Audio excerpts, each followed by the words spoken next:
자, 책을 사랑하는 글천기입니다. 썸네일에서 어그로를 끌려고 이젠 지쳤습니다라고 이야기한 게 아니라 우리 모두는 늘 지쳐있지 않습니까? 이 지친 거엔 장사가 없어요. 그냥 안 하고 싶고 포기하고 싶고 그럴 때 누군가 옆에서 따뜻한 말 한마디 해주면 정말 힘이 나잖아요. 특히 가족의 힘이 큽니다. 리암 니슨이 주연을 맡은 런 올 나잇이라는 영화를 보면 리암 니슨은 사람 죽이고 속이고 깜빵이나 들락날락하는 정말 아들 입장에서 보면 세상에서 없어졌으면 하고 싶을 정도로 최악인 아빠로 나옵니다. 이런 소위 인간 말종도 자식을 위해서 자신의 목숨을 기꺼이 내주죠. 제가 신앙심은 거의 없지만 성경에서도 이런 말씀이 있습니다. 너희 중에 누가 아들이 떡을 달라고 하는데 돌을 주며 생선을 달라고 하는데 뱀을 주겠느냐. 너희가 악한 자라도 좋은 것으로 자식에게 줄 줄 알거든 이라는 말이 나오더라고요. 이렇게 아빠들을 두 번이나 예를 든 이유가 있습니다. 특히 오늘은 일상에 지친 모든 분들 힘내시라고 아빠가 자식에게 말해주는 아들아 삶에 지치고 힘들 때 이 글을 읽어라 라는 책 소개해 드리려고 합니다.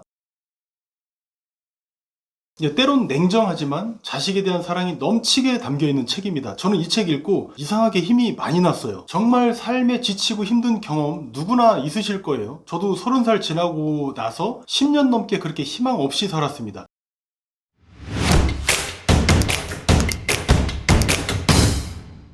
40살이 넘어서 이제서야 몇만 원 벌고 있고요. 그러니 지금 30살 넘은 분들 중에 아니 정말 40살 넘은 분들이라도 힘내십시오. 저도 했으니까요. 그리고 50살, 60살 넘은 형아들 빼면 섭하니까 형님들께서도 힘내시고요. 그리고 제 영상에서 돈 버는 방법을 빼놓으면 또 섭하죠. 웬만한 경제 경영책보다도 이런 책이 돈 되는 글쓰기에는 훨씬 도움이 될 수도 있어요. 왜냐하면 상대방을 이해하고 공감하는 글쓰기는 어떤 기계적인 글보다 100만 배는 더 위력이 있지 않습니까? 이를테면 유튜브 하면 돈 법니다 라는 이런 글보다는 아무리 열심히 해도 유튜브 구독자 안 늘어서 힘드시죠? 그래서 지금 접으려고 하시죠? 저도 그랬어요. 3번씩이나. 이런 식의 글이 독자에게 100배는 더 사랑받는 것과 같습니다. 이 책은 2019년도에 출간된 책이고 아들 보라고 쓴 책이에요. 가장 감명 깊게 본 내용 중 하나는 아들아 허리 밑을 탐하지 말고 가슴으로 사랑하거라. 뭐지? 그럼 허리 밑은 안 돼도 그 위는 된다는 거. 됐고 와이프랑 애기 데리고 교보문고에 갔었는데 저는 서서 이렇게 책 들고 보는 걸 엄청나게 좋아해요. 왜냐면 사고 싶은 책 전부 사려면 돈이 많이 들지 않습니까? 그런데 서서 읽으면 읽고 싶은 책들 한두 챕터씩 뷔페식으로 마구 읽을 수 있어서 너무 좋아요. 서점은 아주 보물창고야.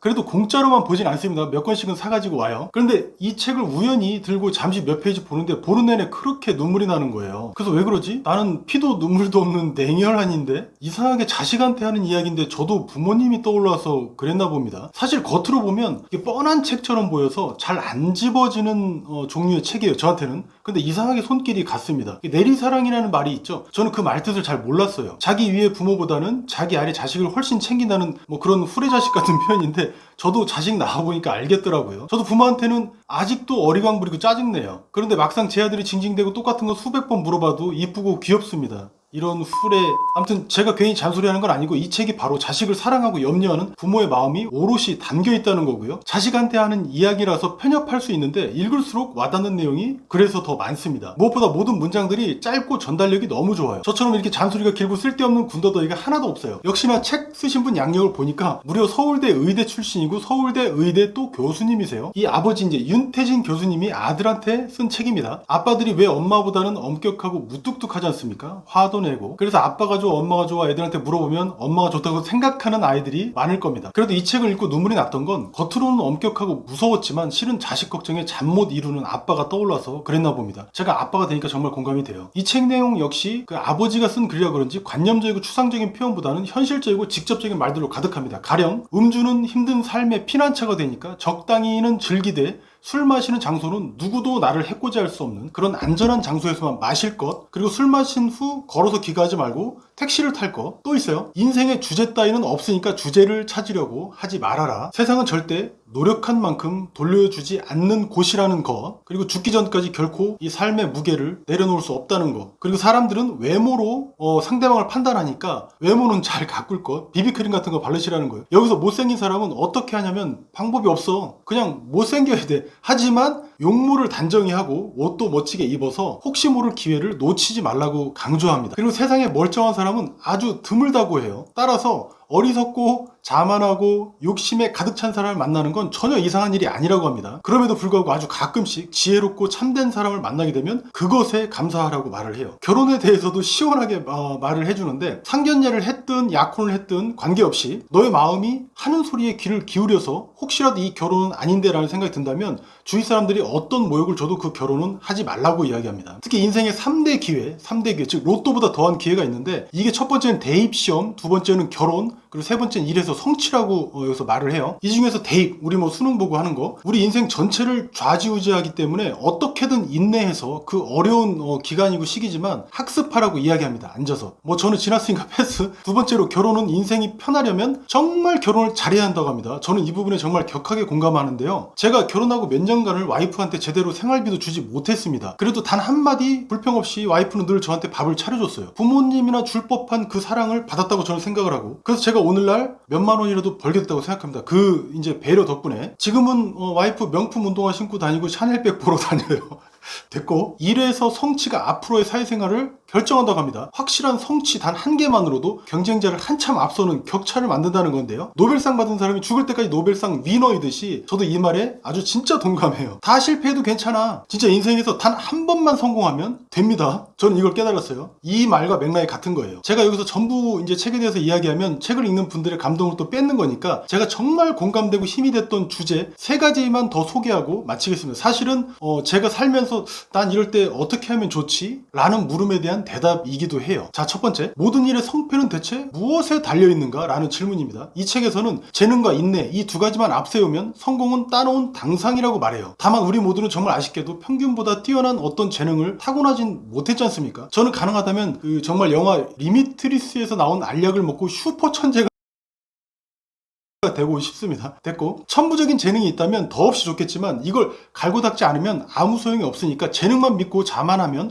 없는 이만 못하다는 점을 말하고 있어요. 그러니까 재능이 없더라도 마음에 드는 어떤 일이 있을 때 이걸 계속 연습하는 거, 지속적 연습이야말로 이 타고난 재능을 뛰어넘는 아름다운 결과를 이끌어낸다는 점을 이야기해 줍니다. 그리고 인내 관련해서는 무서운 말이 나오는데요. 세상은 참을성 없고 조바심이 많은 사람의 먹을 것과 입을 것과 쉴 곳을 빼앗아서 인내하는 사람에게 주도록 만들어져 있다고 이 아버지는 아들에게 말하고 있어요. 자, 두 번째, 좋은 직업을 가져라 라고 아들에게 말합니다. 우리는 같은 시간을 일해도 월급 2천만 원, 5천만 원 받고 싶잖아요. 그런데 그렇게 받지 못하는 이유가 뭡니까? 이 아버지는 그건 누구나 마음만 먹으면 할 수 있는 일이기 때문이고, 그런 일은 희소성이 없어. 그러니까 일에 대한 대가도 적을 수밖에 없다고 말해줍니다. 세상에서 오직 너만 할 수 있는 일이면 가장 좋겠지만, 그렇지 못하더라도 되도록 다른 사람이 할 수 없는 일, 해낼 수 있는 사람이 극소수인 그런 일을 선택하라고 강하게 권하고 있어요. 물론 그런 직업을 갖기 위해서는 뼈를 깎는 인내를 겪은 후에나 가능할 거라고 말해줍니다. 다소 마음 무거워지지만 우리한테는 유튜버라는 최상의 직업도 있잖아요. 제가 아는 분들 중에도 남들을 치유하고 희망을 주는 유튜버도 있고, 프로그램 개발하는 유튜버도 있고, 여러분 잘 아시는 세계적인 자기개발 유튜버 이리엘님도 계시죠. 자신을 처음에 드러내기 위해서 주제도 정하고 상대방의 삶을 보다 좋게 만들어주기 위해서 컨텐츠와 매일 씨름하는 이런 일련의 과정들은 정말 뼈를 깎는 인내를 거치는 거거든요. 사실 유튜브는 그 자체로 유튜버 나부랭이가 될 수도 있고, 희소성 있는 고귀한 직업이 될 수 있는 기회를 전부 다 가져다 줍니다. 사실은 근데 어렵지 않죠? 유튜브는 뭐다?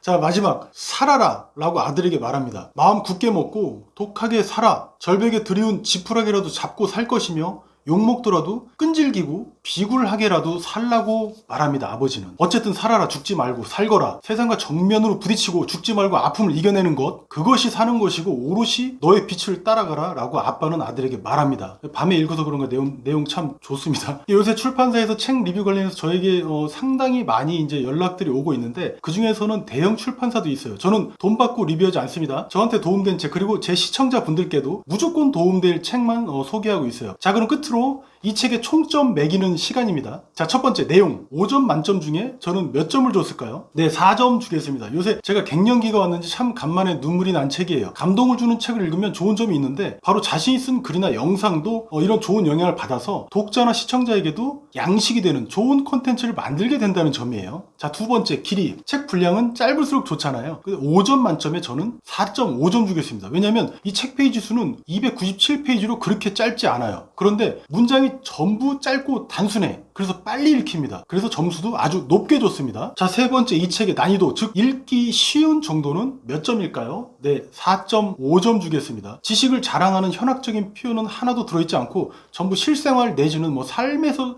쓰는 단어들로만 쓰여 있고 가독성이 좋고 읽기가 아주 편해요. 자, 마지막 네 번째, 이 책이 주는 동기부여도는 네, 4점 주겠습니다. 이 책을 읽으면 복잡했던 어떤 실타래가 풀리면서 생각이 단순해집니다. 비슷한 걸로는 법륜스님의 지금 이대로 좋다라는 책도 있는데 저는 좀 더 심플한 이 책의 좀 더 동기부여도가 높다고 생각합니다. 그럼 이 책의 총점은 두구두구두구두구두구두구두구 네, 4.25점입니다. 상당히 높은 점수죠. 감동적인 책을 써주신 윤태진 교수님께 다시 한번 깊은 감사를 드리면서 이만 마치겠습니다. 글천기였습니다. 여보세요? 아, 네, 출판사라고요? 저는 책 리뷰를 의뢰받질 않습니다. 예? 얼마 준다고요?